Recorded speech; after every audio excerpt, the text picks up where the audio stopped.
SNCC.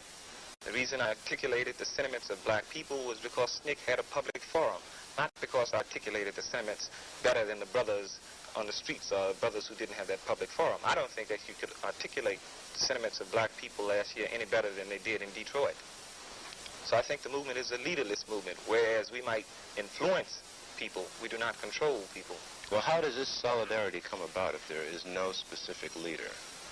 I think eventually there will. I think as the struggle progresses, see, revolution does not occur in one stage. It's an evolutionary process, like people go through different things.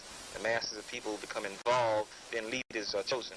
Right now you have a vanguard struggle that's occurring, where like groups are fighting about discussing political ideologies which are relevant, which should be incorporated into the struggle or will be incorporated into the struggle. That's not to be misinterpreted with, like de-revolution, because it's just a phase of evolution. What about politics? Where do black people fit into the political spectrum right now? Or should they at all? Well, politics as defined by the geographical and influential spheres of this country is irrelevant to black people and is irrelevant to the masses of people. The vote has been used as a tool of oppression against black people. I mean, Camus raises a very good point when he says, what better way to enslave a man than give him the vote and call him free? See, it does not profit black people or poor people anything to have the vote and not be able to select the candidates who they want to choose.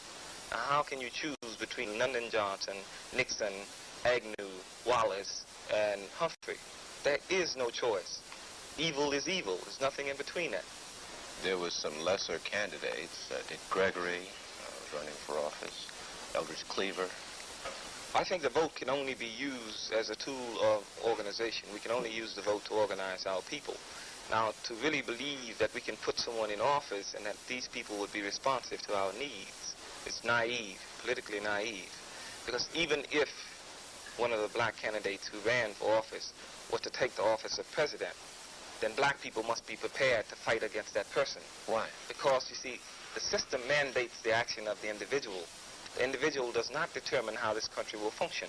This country works off the military-industrial complex, which means that it's profitable to wage war. And unless you, devise another plan, another scheme to sustain, to boost this economy, then it's going to be necessary to wage war, whether, a black individual is in office or a white individual is in office. Well, so we're talking about a complete a change in system.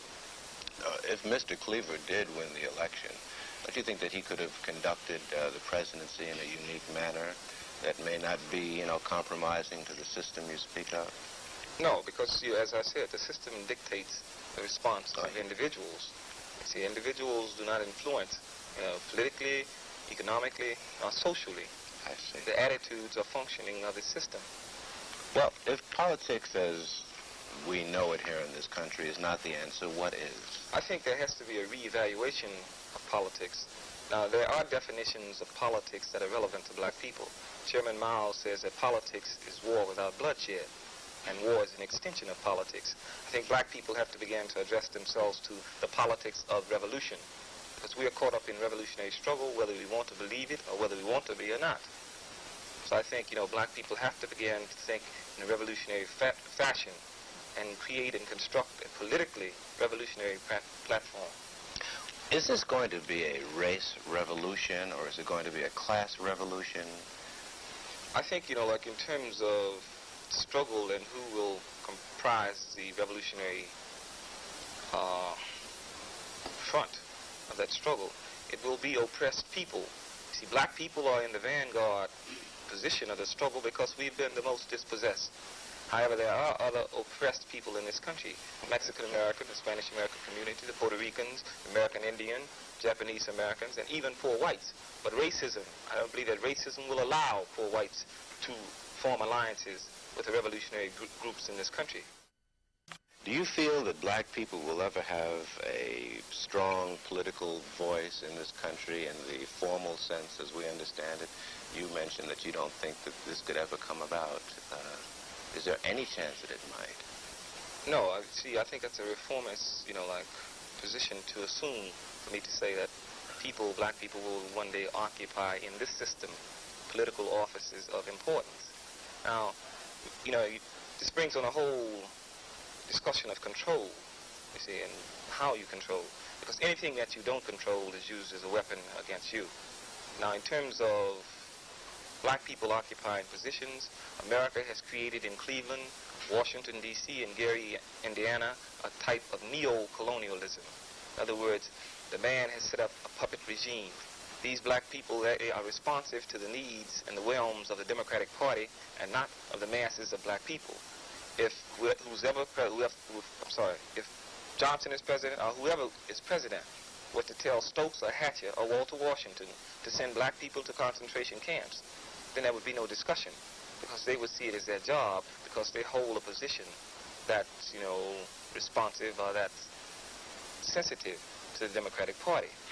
Do you view those that are in prominent positions that are black sort of a token gesture on the part of the establishment, like a member of the Supreme Court bench? There was a black member of the cabinet, and so forth. I think that has to be examined in the sense of progress and as to whether black people have made progress in this country. My contention is that black people have not made progress in this country. America has given blacks some concessions out of political necessity, their political necessity. They gave Thurgood Marshall a position on the Supreme Court to appease black people.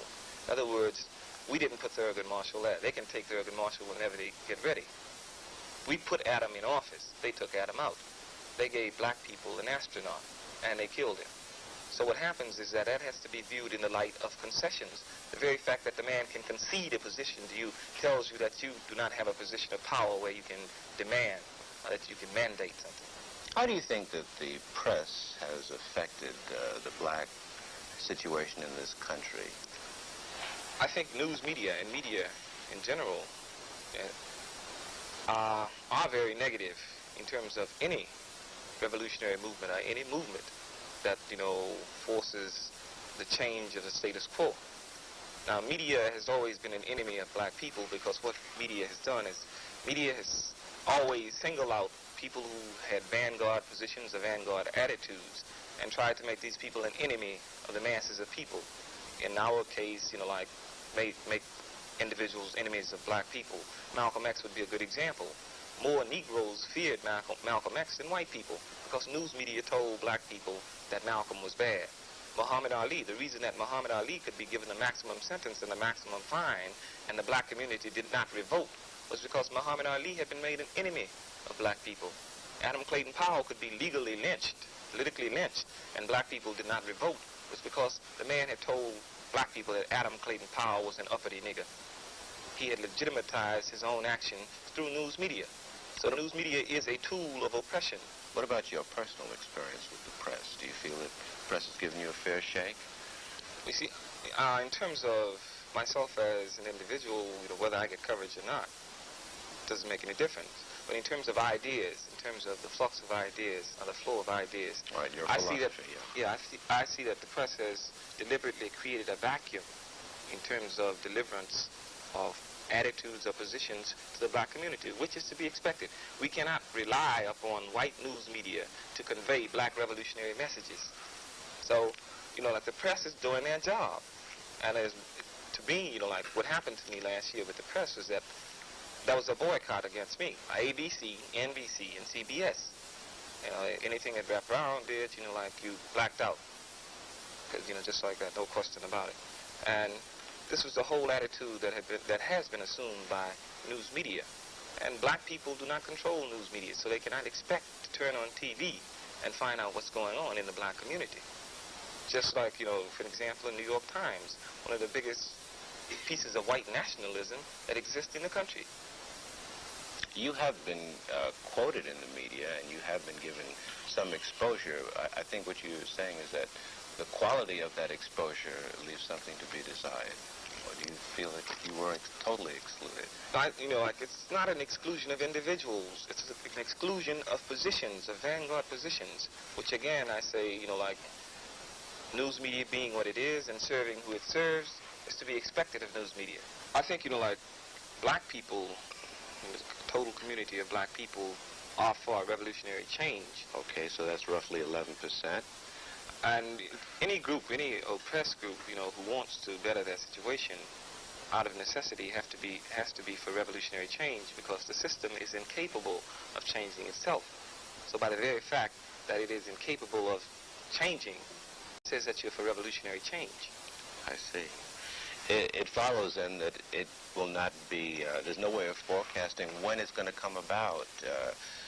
It's sort of a pressure that is building constantly. See, as I said, I think revolution is an evolutionary process.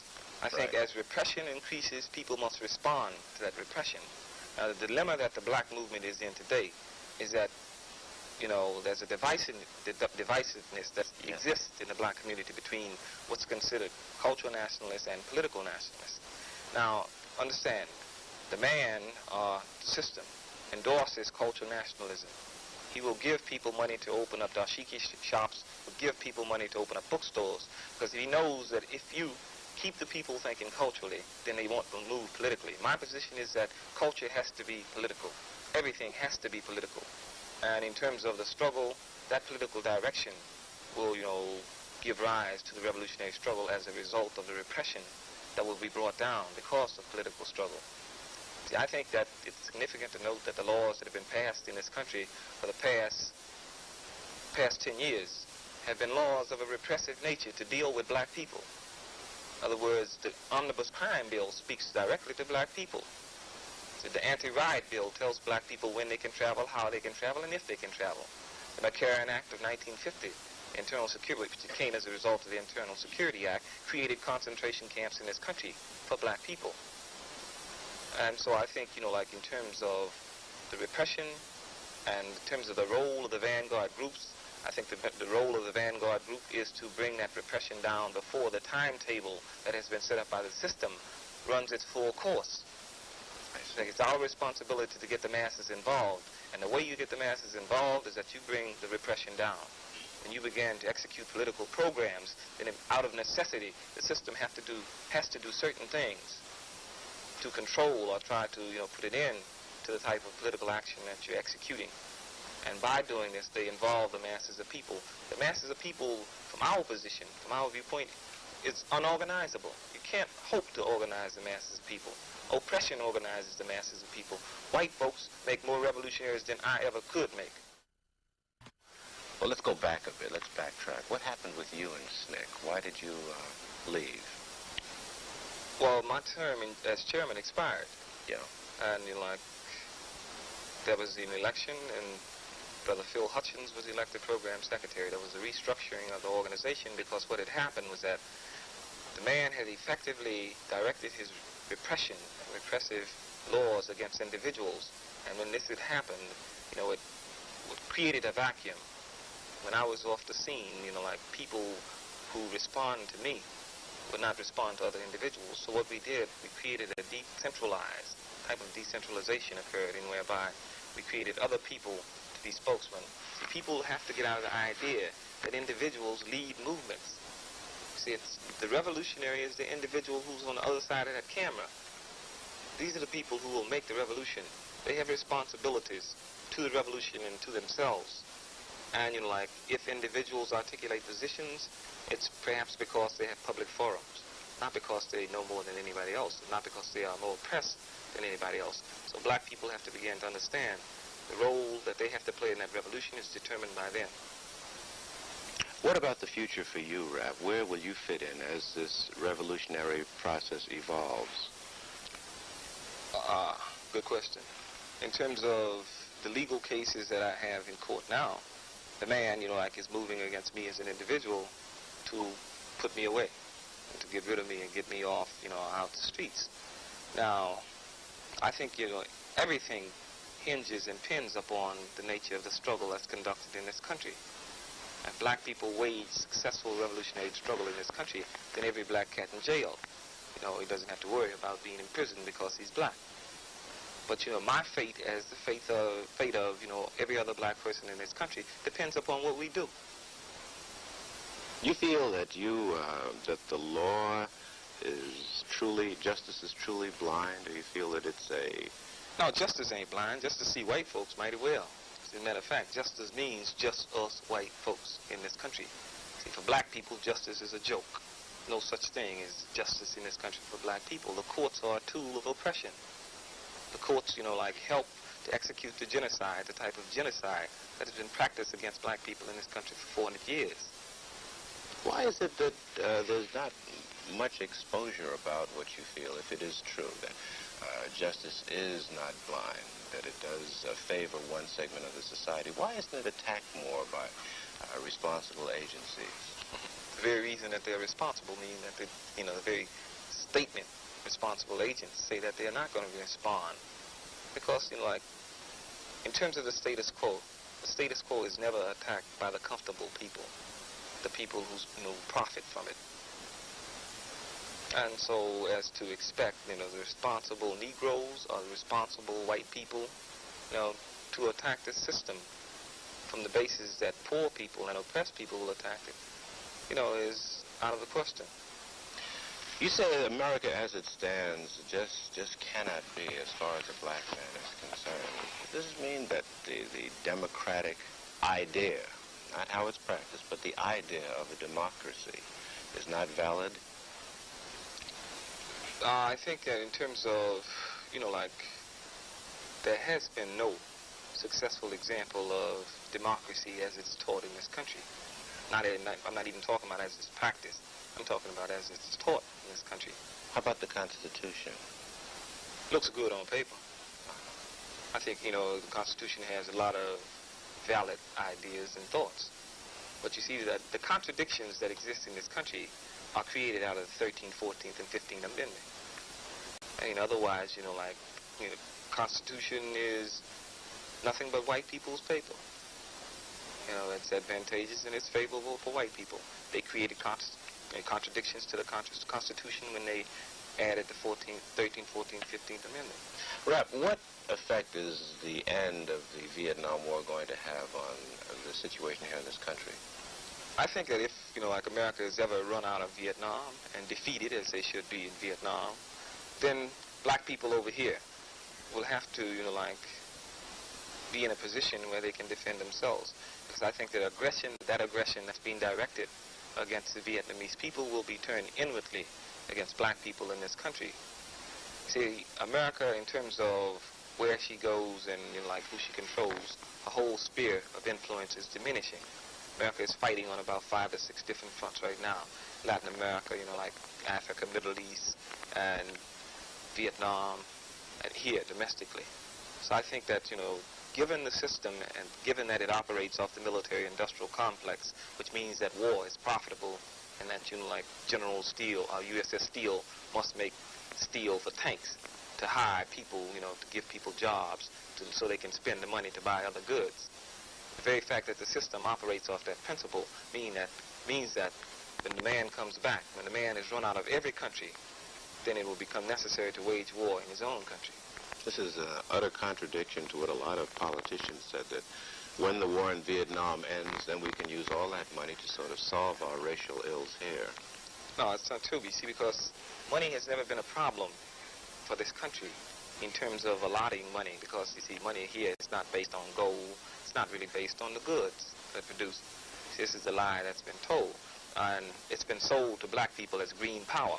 Green power is a myth, see, because as long as a man possesses the power to change the color of money, then, the color of money is not significant in struggle. He can give black people all the green money in the world and tell them they're using red money tomorrow. Black people have to go work for red money. In terms of what he did to the international monetary system. Now, the United States has a budget, annual budget of $800 billion. They had only $12 billion worth of gold. In terms of their foreign spending, it exceeded the quantity of gold that they had in this country. So France was putting pressure on the United States by demanding payment in gold from paper currency. So what the United States did was that the United States said, okay, we're going to change the rules. They put pressure on the international monetary system, and they changed the whole international monetary standards from gold to paper gold. And they did that because they have power. Not because the money they had was so good. They had power. Thank you, Rap. Imam Jamil Al-Amin has been behind bars in the Georgia State Prison in Reidsville since March 16, 2002, for a crime he insists he did not commit. In August of 2007, he he was transferred to another solitary cell in the Florence State Prison in Colorado, 1,400 miles away from Georgia, impeding family and friends from regular visits. Also being isolated from any contacts with other inmates, barring him from worship with anyone else. Like It Is will continue to follow this story.